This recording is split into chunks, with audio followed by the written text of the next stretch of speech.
Bueno, el día de hoy vamos a tener un pequeño conversatorio para conocer un poco de Proyecto Editorial La Chifurnia y este nuevo proyecto, una nueva incursión, podríamos decir, dentro de la literatura.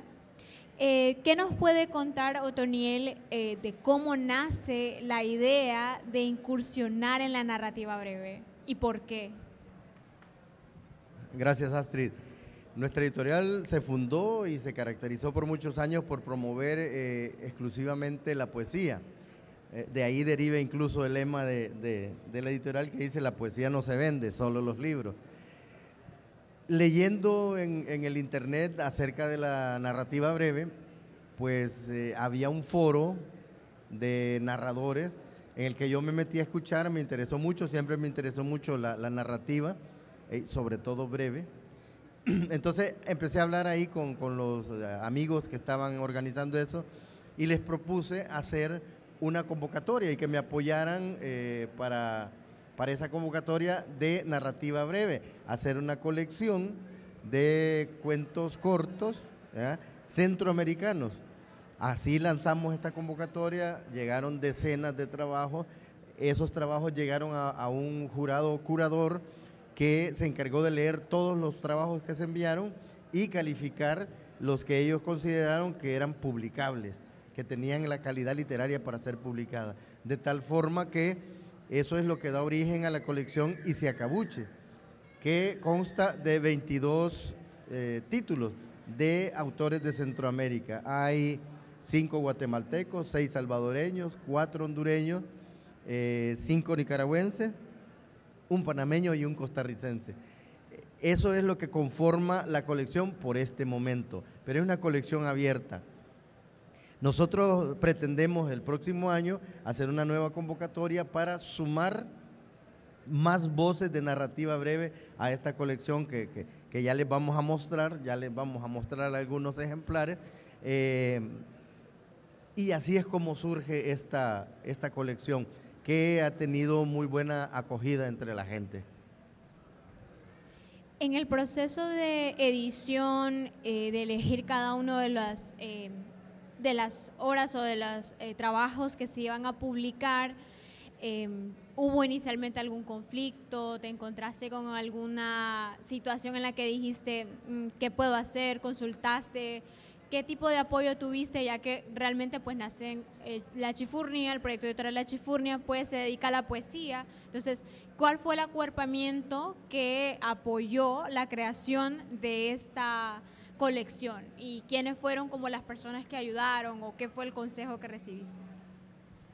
Siempre en todo esto el apoyo fundamental es del equipo de La Chifurnia, el equipo de producción, ¿verdad? Los que se encargan de las redes sociales, la comercialización, las relaciones públicas, digamos, y yo que me encargo de la producción editorial.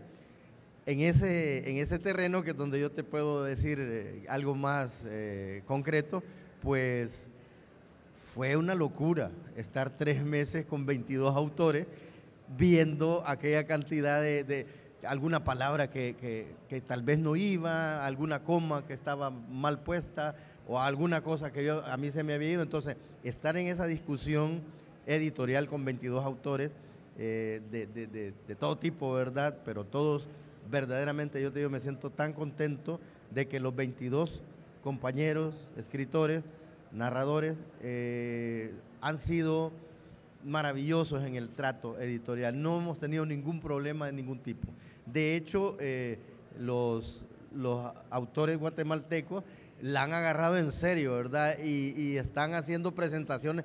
Creo que hoy tienen una, o bueno, tienen presentaciones a cada rato y van siempre así el grupo, los 5, ¿verdad? Es decir, ha generado también no solamente la proyección de la literatura, sino que el fortalecimiento de amistades centroamericanas en torno al cuento breve.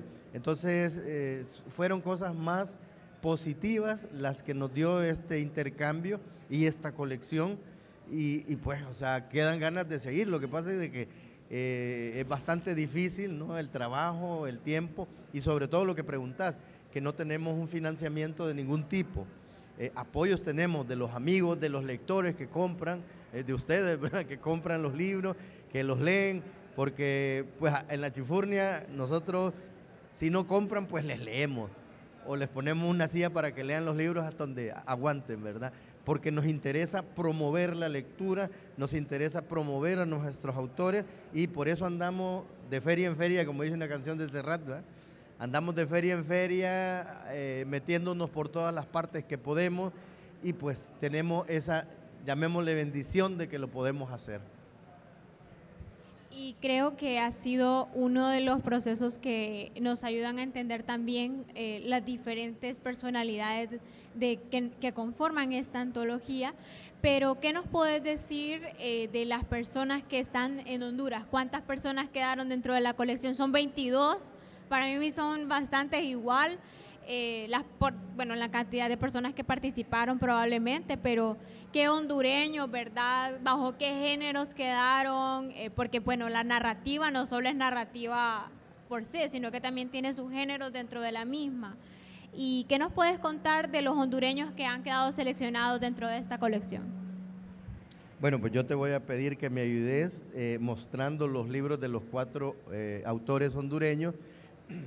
Ellos, bueno, tenemos a Carlton Brull, que es un narrador quizás consumado, es Premio Nacional de Literatura Ramón Rosa, ¿verdad? Carlton Brull. Tenemos a José Zelaya, que es un joven que viene con mucha energía y se especializa en literatura de terror, ¿verdad? Tenemos también 2 mujeres, Aleida Romero, que dice que escribió los cuentos a la carrera para participar en la convocatoria y pues el libro fue calificado, fue aprobado para su publicación. Y tenemos también a Elisa Logan, que bueno, tiene una trayectoria literaria impresionante y que ya viene escribiendo cuento corto desde hace mucho tiempo e incluso con José Zelaya hicieron una antología del cuento corto hondureño, es decir, es gente con bastante experiencia, a pesar también de la juventud que tiene. Hay una cosa importante que quisiera mencionarle, es que casi el 90% de los autores es su primera publicación de narrativa corta y de muchos es la primera publicación de sus libros. Entonces, para nosotros eso también es muy importante porque la Chifurnia también estamos tratando de promover a los valores jóvenes. Quisiera que me ayudaras también para poner por lo menos a uno de cada, bueno, son 22, allá los pueden ver a todos, ¿verdad? Tenemos a Moisés Pascual, que es el único que calificó de Panamá, ¿verdad?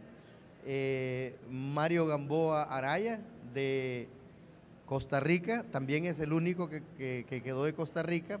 Y luego tenemos a Scarlett Orozco López, de Nicaragua, pero aquí sí, para no dejar a nadie sin mencionar, quisiera dar la lista de los 22 autores incluidos, ¿verdad? Carlton Harold Brull, Scarlett Orozco López, José Zelaya, Mario Gamboa, Chema Sánchez de Nicaragua, Ernesto Castro Herrera de Nicaragua, Elisa Logan, Norma Yuri Ordóñez de Guatemala, Jorge Campos de Nicaragua, Maynor Xavier Cruz de Nicaragua, Renzo Castro del Salvador, María Calderón, que tenemos acá el libro de ella, María Calderón de Guatemala, Alberto Pocasangre del Salvador, Moisés Pascual de Panamá, que ya lo vimos, Aleida Romero de Honduras, Gisela López de Guatemala, Pablo Sigüenza Ramírez de Guatemala, Nora Murillo Estrada también de Guatemala, y los últimos 4 son salvadoreños, Alexander Hernández, que está acá, Denny Romero, Antonio Alas e Elis Rauda. Hay una cosa, ustedes ven la belleza de esas portadas. Todas las portadas fueron donadas por el pintor salvadoreño Isaías Mata. Todos los dibujos y pinturas que ustedes ven acá, las 22 pinturas fueron donadas por él. Esto es muy importante porque, como les decía, nosotros no tenemos soporte financiero, pero sí tenemos soporte solidario y este es uno de esos soportes.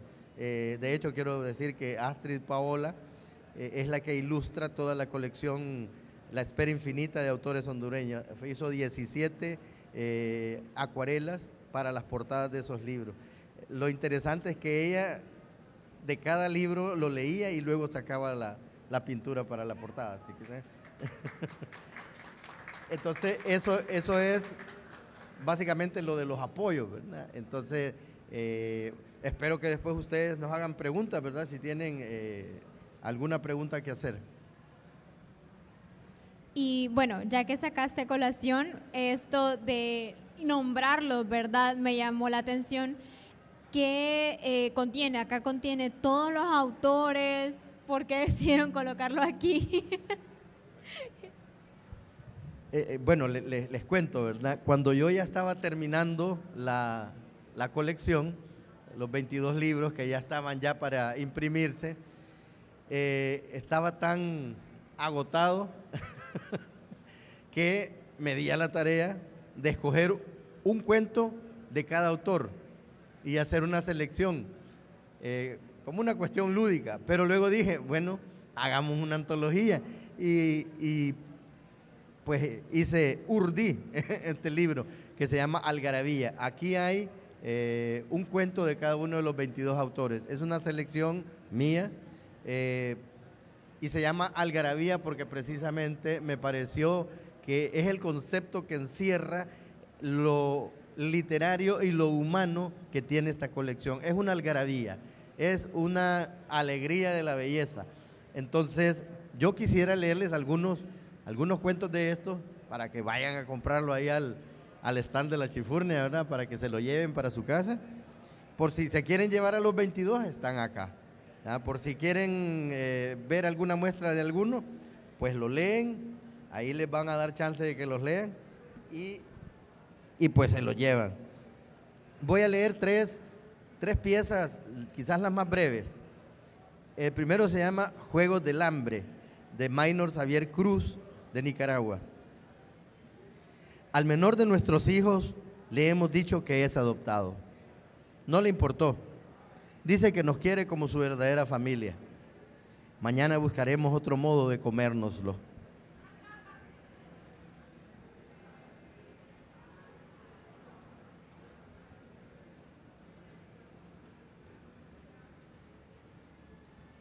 El gran exterminador, de Ernesto Castro Herrera, Nicaragua. Regaba su jardín anhelando que el chorro se desbordara, ahogara todo el barrio, el mundo entero, y que al final solo quedara una mole de lodo, informe e inhóspita, pero pacífica. Y de José Zelaya, de Honduras, Prisionero. Estoy aquí hace una semana. Me he resignado a morir como los demás cadáveres. Veo desde lejos a los nuevos inquilinos entrando a la casa. Quisiera decirles que se alejen. Intento gritarles, pero es inútil. Nadie podrá escucharme mientras siga atrapado en el ojo de esta muñeca. Esa, pues, como una breve muestra de lo que tiene esta colección. Y pues, si quieren participar también los que nos acompañan. Bueno, no sé si surge alguna pregunta, no sé si tienen alguna cuestionante, a veces puede surgir también de los escritores, del proceso, ¿no? Cualquier cosa es bienvenida.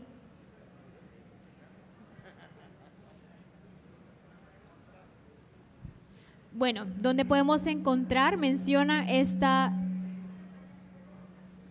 colección. Básicamente con nosotros tenemos página en Facebook e Instagram y nosotros nos encargamos de distribuir en algunos lugares, sobre todo El Salvador y aquí en Honduras, pero también en Guatemala y próximamente en Costa Rica. Vamos a tener ahí también distribuidores, pero aquí en San Pedro Sula pueden encontrar la colección en las librerías OIM, en Callejón Literario y en Guacamaya Bookstore, que también nos acompaña aquí en la feria.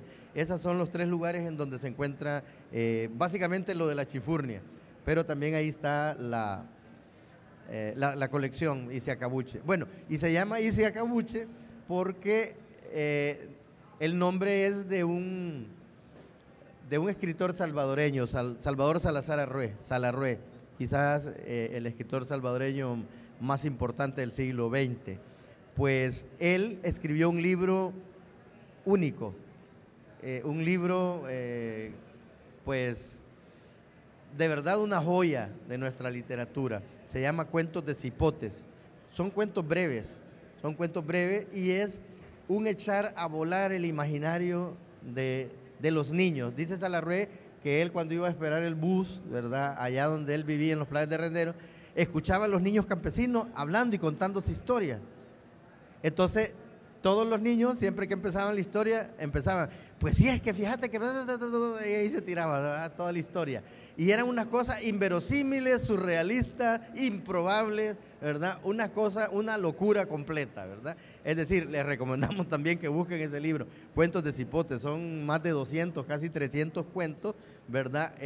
Y además con una sabiduría que Salarrué afirma que le sacó a los niños, pues, ¿ya? Entonces, todos los cuentos terminaban, estaban hablando que esto, que el otro, que y se acabuche.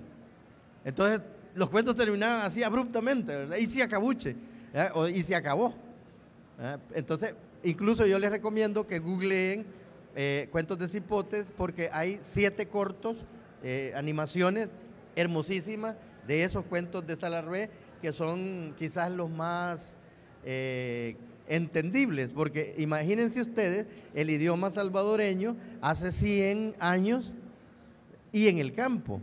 Hay palabras, hay cuentos ahí que ni los mismos salvadoreños los pueden entender, algunas palabras, ¿verdad? Y algunas situaciones.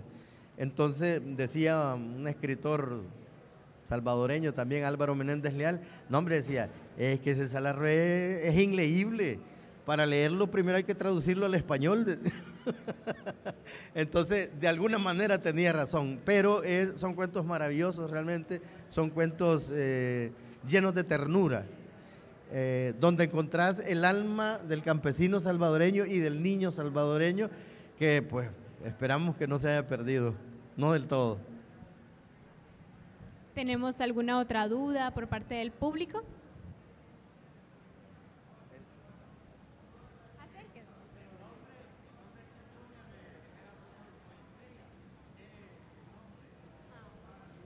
¿Por qué el nombre La Chifurnia o Chifurnia? Gracias por la pregunta.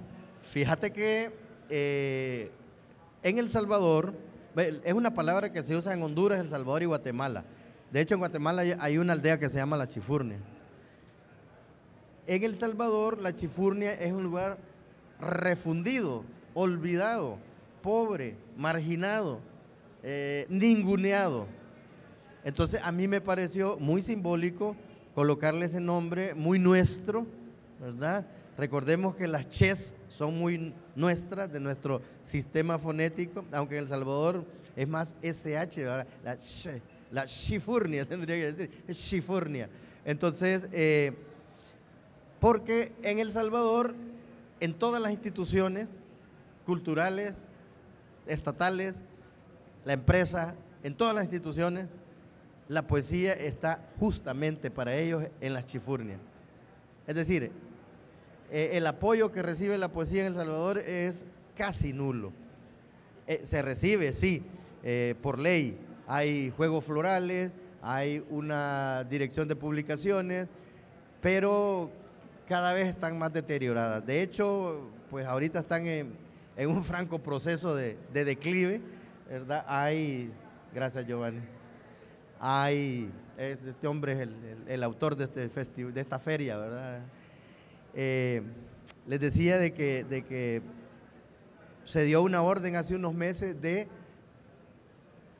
realmente destruir todos los libros de las casas de la cultura. Dieron la orden de deshacerse de todos esos libros viejos, así lo dijeron, de todos esos libros viejos. Y nos han llegado rumores de que la Biblioteca Nacional, eso no es rumor, ¿verdad? El rumor se los cuento después, pero la Biblioteca Nacional, la Biblioteca Nacional Francisco Gavidia, cuyo edificio había sido declarado Patrimonio Cultural de la Humanidad, y tenía su banderita ahí, ¿verdad?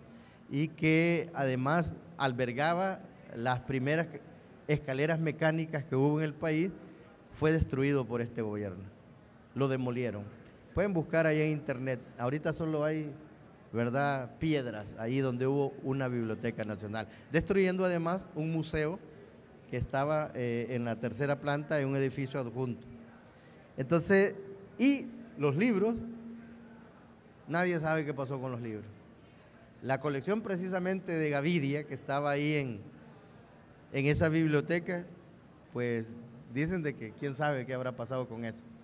Entonces, hay un proceso de destrucción del saber, de la cultura en El Salvador que es bastante triste, muy triste.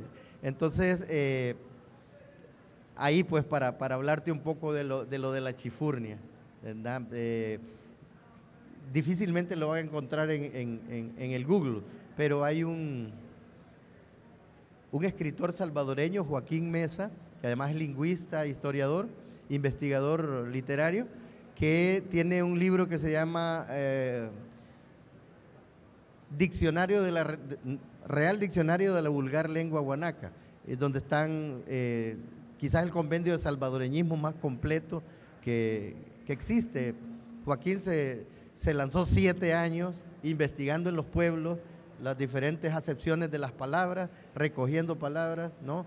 También de su propio bolsillo, nadie lo patrocinó, nadie lo financió, nadie lo auspició, y aparte de ese libro que es valiosísimo, tiene como 7 u 8 libros más de refranes, dichos y estas cosas, también lo de los nombres de los pueblos, ¿cómo se llama eso? Se me ha olvidado, ¿verdad? Bueno, pero es un trabajo de investigación profundo, grande, y que pues por el momento está inédito. ¿Alguna otra pregunta? Ahora o nunca.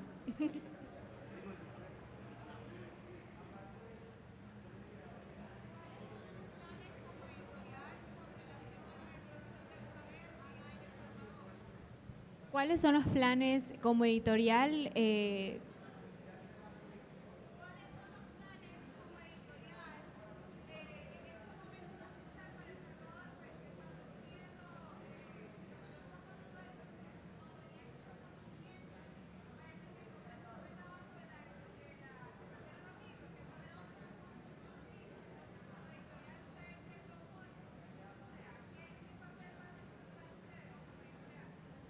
Gracias por tu pregunta.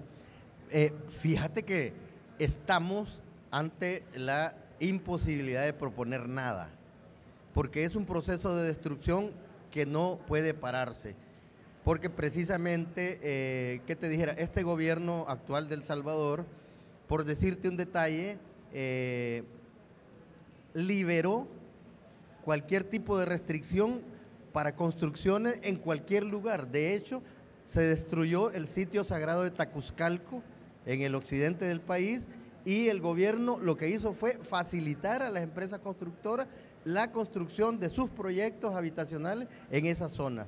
En otros lugares también están destruyendo patrimonio no solamente cultural, sino que también natural, porque están afectando cuencas hidrográficas, están afectando ríos, y por tanto también están afectando la vida de la gente. No solo la vida porque no vamos a tener agua, sino que porque ya ha habido un par de derrumbes que han destruido comunidades enteras, ¿verdad? Derrumbes que han sido previstos, ¿verdad? Deslaves que han sido previstos y que nunca se tomaron acciones para hacer nada, y ahí murió la gente, ¿verdad? Entonces, nosotros de verdad, en El Salvador en este momento nadie puede hacer nada, ni organizaciones de derechos humanos, ni organizaciones, bueno, ¿qué te dijera?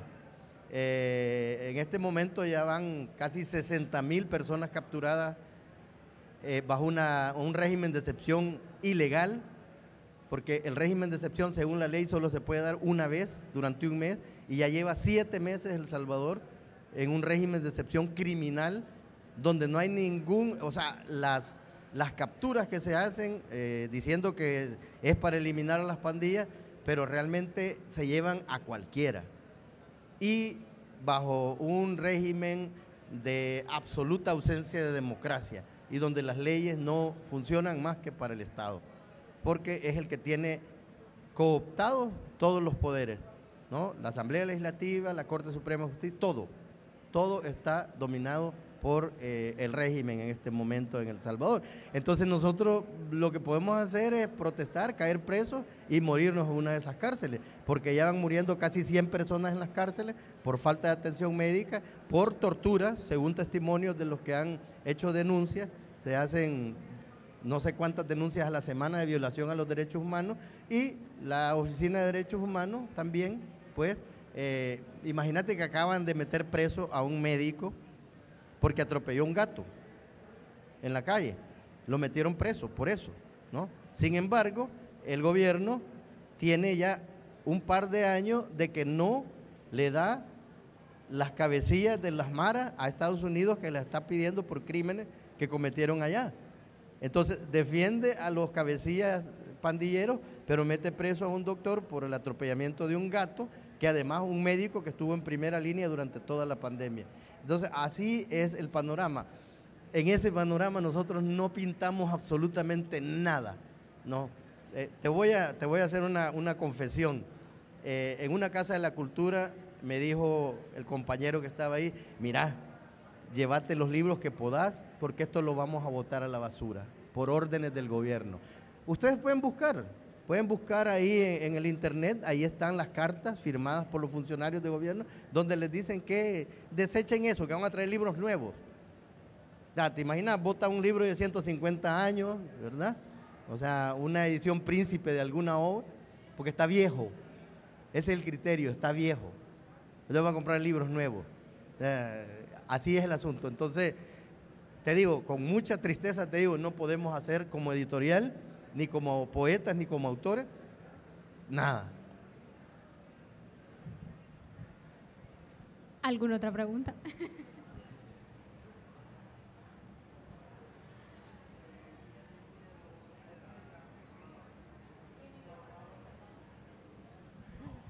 Sí, pues yo nunca me he ido de El Salvador, pues.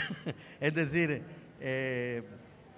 pues hoy estoy viviendo aquí en Honduras, pero la verdad es que yo viajo constantemente a El Salvador, pero es bien difícil también. Fíjate que ya casi renunciamos, por ejemplo, a hacer eventos en El Salvador. La última vez que presentamos la antología que presentamos el viernes, La paz no se logra solo con el deseo, la fuimos a presentar allá a un lugar cultural y pues habíamos hecho unas huellas, porque hay un poema ahí que dice, de Castro Rivas, ¿verdad?, que dice de que él le escribió que su esposa es subversiva porque él le escribió en la palma de los pies, ¿verdad?, un mensaje al revés que todos entendieron, que decía abajo la dictadura.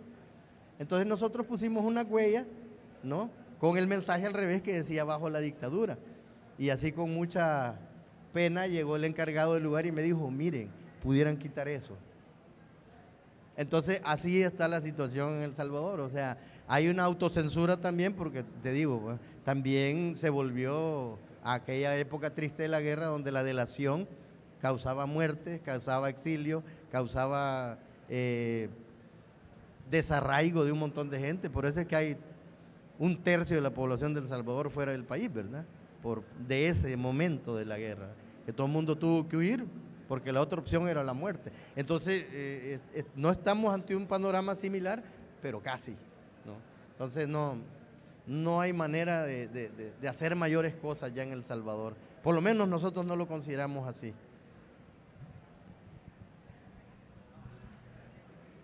Y ya para culminar con este espacio, cómo las obras que ahora se están produciendo, por ejemplo, la antología La paz no se logra solo con el deseo, estas pequeñas narrativas, porque hay narrativas dentro de la antología que también condenan actos sociales, cómo La Chifurnia o el proyecto editorial La Chifurnia sigue manteniendo esta lucha social, esta lucha también por mantener viva la cultura. Pues naturalmente algunos autores salvadoreños y nicaragüenses toman precisamente como tema la situación política de estos países, y también en Guatemala, pues, o sea, existe eso, está más marcado. No lo dicen con nombre y apellido, pero sí está ahí subyacente. Además, entiendo yo que la narrativa breve, que los cuentos cortos, esa es una de sus características, ¿verdad? No decir directamente las cosas, sino que mediante una elipsis, ¿verdad? Caer, que el lector sea también cómplice del cuento y que él termine de contarse el cuento a sí mismo. Entonces, parte de la magia de este género, o no sé si subgénero, todavía no se ha definido eso, literario, que es demasiado rico. Bueno, las piezas que les leí, que son de las más breves, nos dejan ¿verdad? Un universo de posibilidades para continuar la historia, ¿verdad? Para hacer otras historias incluso. Entonces, pues nosotros seguimos. Para nosotros, como decía José Martí, un pueblo culto es un pueblo libre y creemos firmemente en eso, que darle herramientas a la gente, a la ciudadanía, para que tenga un criterio más amplio de juicio o de valoración más bien de lo que sucede, para nosotros es un deber cívico, es un deber patriótico, es un deber ciudadano, como autores y como editores y como ciudadanos también, ¿verdad? Poder compartir eso. Por eso lo que más nos interesa es producir lectores, reproducir lectores. Y en El Salvador, por ejemplo, nosotros desde hace 15 años nos empezamos a meter a las escuelas, medio a la fuerza, ¿verdad? Íbamos, llevábamos a los poetas, les leíamos poesía, al principio nos tiraban papeles, les silbaban a las poetas, pero luego se creó una cultura en las escuelas diferente, no en todas, ¿verdad? Pero puedo hablar fácilmente de unas 50, 60 escuelas, colegios del Salvador, en donde ya la poesía es parte natural del pensum académico. No está en el canon del Ministerio de Educación, pero está en el canon del maestro, que él, pues como un extra, les da a los muchachos la posibilidad de conocer a los autores, de leer su obra e incluso de hacer amistad con los autores, ¿verdad? Porque hemos tenido cantidad de experiencias en ese sentido.